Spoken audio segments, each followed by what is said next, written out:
Today's story is one of those rare, powerful moments that remind us sometimes the people we ignore the most see us the clearest.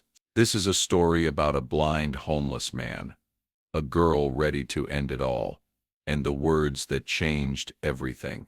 Subscribe to my channel, hit the like button, and leave a comment below. For every new subscriber, I'll donate $1 to a charity helping homeless veterans. It was a Tuesday night, just after 11 p.m.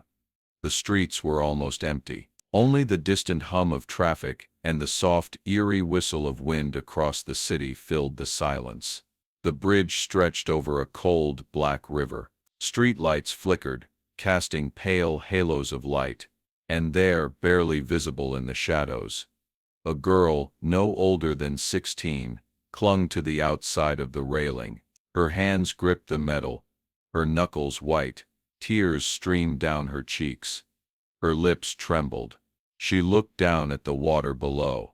One more step. Then she heard it. The slow, uneven tap of a cane on the pavement. Tap. Drag. Tap. Drag. She turned her head sharply. A man approached. His steps slow, deliberate. He wore a long, dirty coat and scuffed shoes. His hair was matted, his face hidden beneath a hood. A white cane traced the path in front of him, and his eyes, they didn't focus on her. They didn't focus at all. He was blind. The girl flinched. "Stay back," she shouted. "I swear I'll do it." The man stopped. The cane rested quietly against his leg. He didn't raise his voice, didn't move closer, just stood there facing the direction of her voice. "All right," he said calmly. "Then do it." Her eyes widened. "What? If you really want to jump, I won't stop you," he said. "But before you do, maybe just tell me your name. You'd be surprised how many people leave this world without ever hearing their name spoken kindly." One last time. She stayed silent, unsure. "My name's Lee," he said. "I can't see your face. Don't know your story. But I know that pain. I lived with it for years. And I know how loud it gets at night." She blinked. "I just wanted to stop," she whispered. "I know," Lee replied. "And it can. But not like this. You see, that pain, it lies to you, makes you think you're alone, that no one would care if you're gone. But if that were true, why would I be standing here? Because you're crazy," she muttered. "Maybe, or maybe I was sent here. Who knows?" He tilted his head. "But I do know this. The fact that you're still holding on to that rail, that means a part of you still wants to live." The girl's grip trembled. Her legs shook. "You don't know me," she said. "You're right," he answered. "But I see people clearer now than I ever did with eyes." She stared at him. There was no threat in his voice, no pity, just stillness. After a moment, her fingers loosened. Slowly, she climbed back over the rail, stumbling slightly as her feet hit solid ground. She fell to her knees, covering her face as sobs escaped her chest. Lee didn't move. "You did good," he said, softly. In the distance, the shriek of sirens cut through the night. Someone had called the police. Blue and red lights painted the night like a warning. 2 police cruisers pulled up with a screech, tires kissing the curb as doors flew open. The girl was still on her knees, sobbing into her hands. Lee stood nearby, his hand gently resting on her shoulder. His posture was still, calm, his blind eyes aimed toward the darkness. He heard the footsteps first, fast, angry. "Get away from her," a voice barked. Before Lee could answer, a heavy shove knocked him sideways. He hit the pavement with a grunt, landing hard on his back. His cane clattered beside him, rolling into the gutter. "Don't move," the same voice shouted again. The girl looked up, startled. "No, stop," she cried. "He didn't do anything. He helped me." A second officer pulled her gently away as the first one. Tall, square-jawed, his badge shining under the bridge light, stepped toward Lee. "I said, don't move." Lee raised both hands slowly. "I'm not resisting, officer," he said. "I can't even see you." The cop hesitated for half a second, then leaned down and roughly pulled Lee's arms behind his back. "You're under arrest," he snapped. "For what?" Lee asked quietly. "Suspicion of inappropriate contact with a minor," the cop replied, snapping on the cuffs. "We got a call about a man touching a teenage girl on the bridge." "No, you don't understand." The girl shouted again. "He saved me. I was going to jump."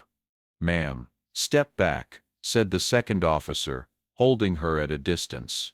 "We'll take your statement later." "I'm not lying," she protested. "You're making a mistake." A third officer, female, stepped out of the second cruiser and began scanning the area. She glanced up. A traffic camera blinked silently from a nearby pole. "We got footage," she said to her team. "It'll confirm what happened."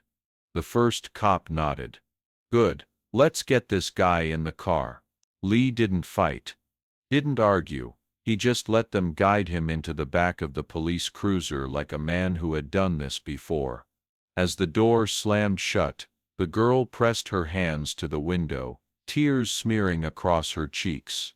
"Please listen to me," she begged. "He didn't hurt me. He saved my life." The cop looked at her, sighed and pulled out a small notepad. "Name," he said. "Maya," she replied through clenched teeth. "Maya, you seem upset, and I get it. But this man, she doesn't know his name, does she?" "He said it was Lee," she said. "He's blind, he just talked to me. That's all." "Well, Maya, we're gonna review the footage. If he's innocent, he'll be released." "But there's no sound on those cameras," she yelled. "That's enough," the female officer said firmly. "We've got protocols." As they pulled away, Maya stood frozen, hands clenched at her sides. She could still feel his words in her chest, still hear the calm voice that stopped her from jumping. But all the cops saw was a crying girl and a man's hand on her shoulder. Across the street, a resident filmed the entire scene from his apartment window. No audio, just a homeless man in cuffs, a teenage girl screaming, and cops doing their job, as they saw it. Later that night, the video would go viral, but not for the reasons anyone expected. Not yet. The police station was cold and sterile, buzzing with the dull hum of fluorescent lights. Lee sat quietly in a metal chair, hands cuffed in front of him this time. His blind eyes faced forward. Unseeing, he said nothing. He made no effort to defend himself or explain. Two officers stood across the small interrogation room, flipping through a file. "You have any ID on you?" one asked. His voice clipped. Lee remained silent. The other officer typed on a keyboard nearby, fingers moving swiftly. "No records under the name Lee Jacobs for any criminal activity," the second officer reported. "No warrants. No prior arrests." One of them frowned. "Then what do we do with him?" "No documents. No ID. Homeless. Blind. Says he saved a girl. But we still have to book him as a suspect." "Protocol." They turned to Lee. "Sir, you need to confirm your identity." Lee finally spoke, his voice low but steady. "My name is Lee Jacobs." One officer raised an eyebrow. "Lee Jacobs. Never heard of him." The other officer quickly pulled up an old file. "Wait. Here it is." A faded photograph of a man with sharp eyes and a confident smile stared back at them. The file described a former clinical psychologist, a motivational speaker known for his work with troubled teens and at-risk youth, a man who had once spoken at schools across the country, inspiring thousands. His biography noted a tragic accident several years ago. A sudden stroke had left him blind. Afterward, he disappeared from public view. One officer read aloud, Lee Jacobs, former psychologist, lost sight in 2017. Since then, presumed homeless. Why was he on the streets then? The other asked. No answers came. Lee remained silent. The officers glanced at each other. Well, whatever the truth is, for now, you're under arrest for suspicion of inappropriate contact with a minor. Lee nodded as if accepting a fate long overdue. They led him out of the room and down the corridor toward the holding cells. One of the officers muttered, "A fallen star. From motivational icon to suspect on the streets." Behind closed doors, Lee's mind replayed the memories he no longer saw. The applause from audiences, the hope in young faces, and the dark day when everything changed. But for now, all that mattered was surviving the night ahead. The next morning, the sunlight streamed through the grimy windows of the police station. Inside, Maya stood nervously at the front desk, clutching her phone tightly in her hand. Her eyes were red and swollen from crying, but there was determination in her gaze. "I'm here to see the man you arrested last night," she said firmly to the officer behind the counter. The officer looked up, unimpressed. "He's in holding, ma'am. No visitors allowed without clearance. Please, I just need to talk to him. He saved my life." The officer shook his head. "Look, we can't just let anyone walk in and visit suspects. You'll have to wait." Maya's frustration bubbled over. "You don't understand. He stopped me from jumping off the bridge. I was about to end everything. He talked me down. He saved me." The officer sighed, clearly tired of the confrontation. "Ma'am, we don't know what really happened up there. You can't just say someone touched a minor and expect the police to do nothing. There are rules." "I have proof," Maya said, holding up her phone. The officer raised an eyebrow. "Proof? What kind?" Without hesitation, Maya played a recording. Her phone speaker filled the quiet lobby with a calm, steady voice. I won't quote it word for word here, but Lee's voice came through clearly, speaking softly and wisely. The exact words he had said on the bridge, the words that had stopped Maya in her tracks that night. Several officers nearby glanced toward the sound, murmuring. The desk officer's eyes narrowed. "That's an audio recording. Where did you get this?"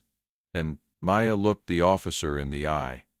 "I recorded our conversation. I wanted to remember every word. Please, you have to listen. This isn't what it looks like." The officer nodded slowly and made a call. After a few minutes, a supervisor appeared. She took the phone, listened carefully, then looked up. "We'll need to review this further," she said. "For now, we'll see if we can get him out of holding." Maya felt a flicker of hope, but as the supervisor walked away, she heard a familiar phrase. "He still violated the girl's personal space," another officer muttered. Maya clenched her fists. It wasn't like that. She glanced toward the hallway, wishing she could reach through the walls and tell Lee everything was going to be okay. For the first time since last night, she allowed herself a small, shaky smile. Her fight wasn't over. Not yet. The small interrogation room was quiet, except for the low hum of a computer speaker. The officers sat in stiff chairs, eyes fixed on the screen. The audio played again. Lee's voice, deep and steady, filling the room with words full of pain and hope. "I once wanted to end it all," the voice said, "but I lived. And through that life, I changed others." The words hung in the air, heavy with meaning. One of the younger officers, Detective Ramirez, leaned forward suddenly, his eyes narrowing. "Wait a minute. I know this voice." The other officers looked at him, surprised. "Where?" asked the sergeant. Ramirez grabbed his phone and typed furiously. "Here. Look at this." He showed them an old video clip on his screen. A packed auditorium. Hundreds of young faces looking up. A man on stage, confident and inspiring, speaking with passion. It was Lee Jacobs. The same voice, the same presence. The sergeant frowned, scrolling through the video. "This is the guy we arrested last night. The homeless man on the bridge." Ramirez nodded. "Yeah, this video is from 5 years ago. He was a well-known motivational speaker, especially for troubled teens. He traveled schools all over the country." One officer shook his head in disbelief. "So why is he living on the streets now?" Nobody knew the full story yet. But as the video played, the officers watched Lee encourage kids to believe in themselves, to fight through pain, to find hope. The contrast was stark. This man who once inspired thousands was now sitting handcuffed in a cold cell. Ramirez frowned. "I wonder what happened." The sergeant closed the laptop. "Whatever it was, it changed everything. The man we thought was a suspect might actually be a victim." They sat in silence, the weight of that realization settling over them. Behind the scenes, in a quiet corner of the city, Lee waited, unaware that the truth was finally beginning to catch up with him. As the days passed, Maya continued her search for the truth about Lee Jacobs. She reached out to local journalists, hoping someone would listen to her story and help uncover what really happened to the man who saved her life. One reporter, Elena, took interest. She began digging through old articles and archives, piecing together Lee's past. It wasn't long before the truth started to emerge. Lee Jacobs was once a star in the world of psychology. He had spent years working with troubled children and teenagers, traveling from school to deliver his powerful motivational talks. His books were well reviewed, and many families credited him with turning their children's lives around. Elena found interviews where Lee spoke passionately about hope, resilience, and the power of human connection. He wasn't just a speaker, he was a healer. But then a dark cloud had fallen over his career. A few years ago, during a therapy session with a young boy struggling with severe trauma, something went terribly wrong. The child's parents later filed a lawsuit, accusing Lee of negligence and misconduct. The media caught wind of the scandal and quickly sensationalized it. Headlines screamed accusations, while social media buzzed with outrage. Even though Lee maintained his innocence, the pressure was overwhelming. He lost his job. His reputation was destroyed. And then, almost as if fate was cruel, Lee suffered a severe heart attack. The stroke left him blind, cutting off the very senses he had used to connect with others. Without work or support, he drifted into homelessness. Elena's article painted a heartbreaking picture of a man who had dedicated his life to saving others, only to be abandoned when he needed help most. Maya read the article with tears in her eyes. She reached out to the reporter. "Thank you for telling his story," she said.